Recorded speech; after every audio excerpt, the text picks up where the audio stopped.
Subscribe to Mufti Tariq Online and press the bell icon for more videos. السلام علیکم ورحمۃ اللہ۔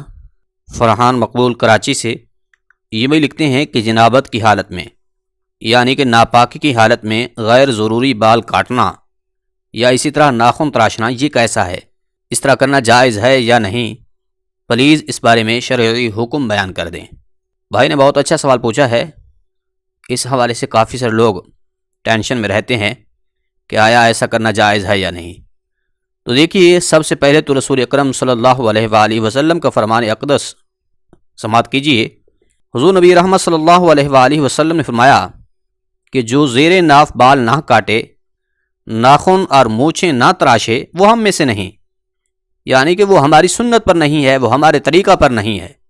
اسی طرح سے حضرت انس رضی اللہ تعالی عنہ بیان کرتے ہیں کہ مونچھیں اور ناخن تراشوانے، بغلوں کے بال اکھیڑنے اور زیر ناف بال کاٹنے کے لیے ہمارے لیے نبی کریم صلی اللہ علیہ وآلہ وسلم نے وقت مقرر کر دیا تھا۔ وہ وقت تھا 40 دن کا، کہ 40 دن کے اندر اندر ان کاموں کو ضرور کرنا ہے۔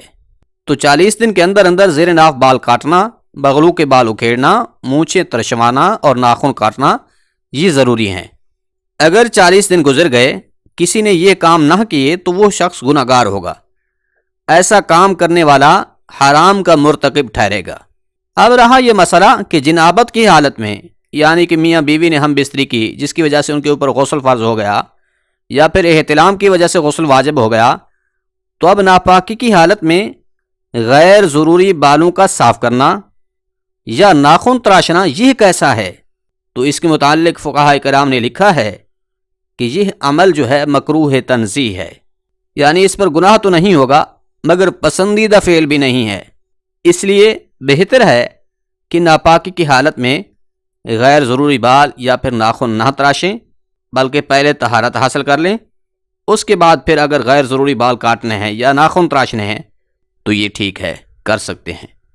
لیکن اگر بالفرض کوئی بندہ ناپاکی کی حالت میں یہ کام کر لیتا ہے، یعنی کہ غیر ضروری بال صاف کر لیتا ہے یا پھر ناخن تراشتا ہے، تو یہ حرام اور ناجائز نہیں ہے، کر سکتے ہیں، مگر اچھا اور عمدہ طریقہ نہیں ہے۔